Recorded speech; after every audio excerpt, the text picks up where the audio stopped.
what we have seen over the last 50 or 60 years is the accretion, the accumulation of regulatory hurdles one has to go through to start a business, and then just most recently, the implementation of Dodd-Frank, where it's almost impossible to get a loan, even with good credit. So the reason Bill Clinton is now saying that he was one of the only presidents to have surpluses year after year is only because he benefited from the policies put in place by Ronald Reagan.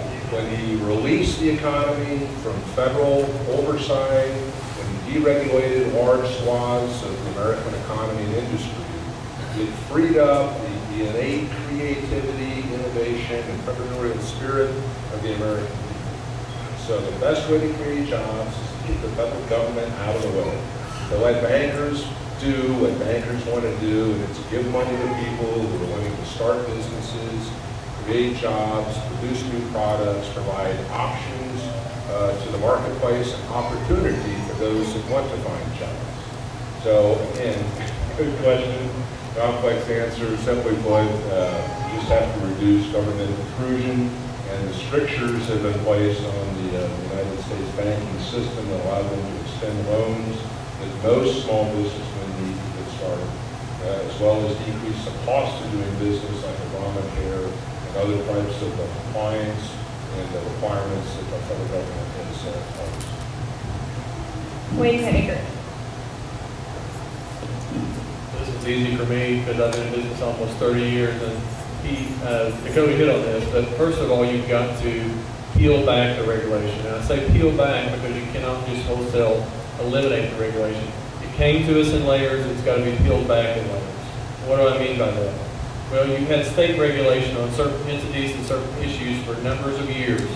What has happened, particularly, I would say since 1980, is that the federal government has come in where you had a state program, a state regulatory authority, that basically was local control. That state, the federal government has come in and has created an exact duplicate of that program at the federal level. And I'm going to talk about one that's close to home because I'm good friends with Bob Hartley that owns, Bob Cooper that owns Farrell Cooper Mining over here in Poto. And I use him as an example because Bob, a couple years ago, I think it was in 2008, won the statewide award for the best reclamation project for coal mining. He went in and basically mined the coal and put everything back, looked like a park when he was done. 6 months later, the federal Office of Surface Mining came in and fined Bob $2.8 million for that same project. And Bob's explanation was basically, did you not see I got this pretty award over here? And the point was that the federal office had fined him for the exact same project that he won the statewide award for. What's happened, guys?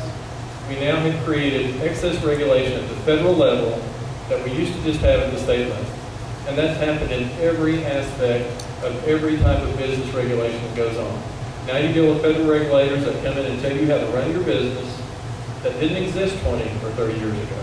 And that's what our mission has to be, and that is to repeal excess federal regulation that should never have been there, should never have been constitutional, and should not have been part of our freedom that we have in our 50 states. Thank you. Dustin Rowe. Thank you. The issue is we need men and women to go to Congress that will be advocates for the taxpayer. All wealth in this country is created in the private sector. Most of our economic engine in this country are small business owners. A large portion of the money we send to Washington comes from small business owners. I have a business on Main Street in Tishomingo. I pay 5 people every 2 weeks. I make a payroll. I've done that for 11 years. My mother's a small business owner. My dad's a small business owner. My grandparents owned and operated the Tishomingo Dairy Queen for 42 years. Every high school kid that bought a car worked at the Tishomingo Dairy Queen to make that car payment.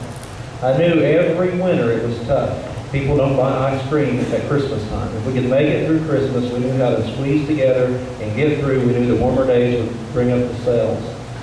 But we see politicians, they talk about regulation, they talk about reducing it. We all agree with that.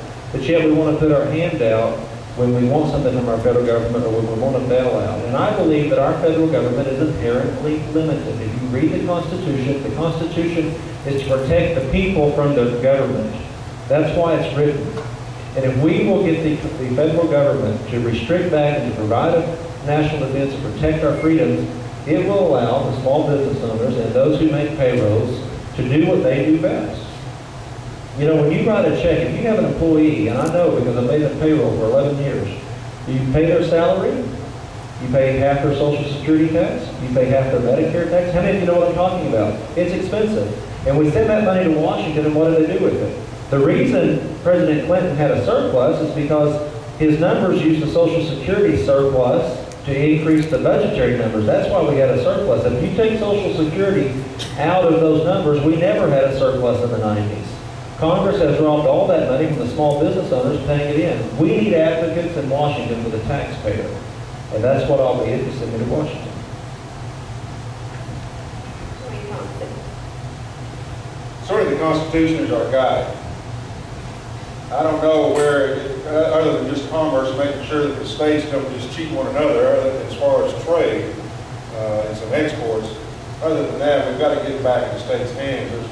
I don't see any reason for the EPA, quite honestly. Let the states handle that. Get that back in control of the states. The states can take care of business. In fact, even our own state, I ran for State House a few years ago, we've got all these business owners in our own state who are experiencing even here in Oklahoma. Our own state doesn't do, well, you go talk to small business owner, I ask them, I said, what's the state doing for you? They said, nothing. And it's always been intriguing to me how I can have business owners in these elected positions not doing things for our small business, which is about 90% of our state's business, just in Oklahoma alone. So what are we doing for them? We're not doing anything for them. The EPA is not doing anything but just crushing and destroying our small business, our mom and pop stores, and the rest of it. So why do we continue to allow that to happen? Why do our elected officials continue to allow that to happen? I don't know all the ins and outs as far as how do we shut that down? How do we freeze EPA while we actually try to get rid of it and get that control back in the states?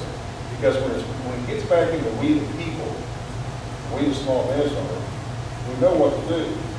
If we get that control back into your hands instead of the government's hands. Thank you.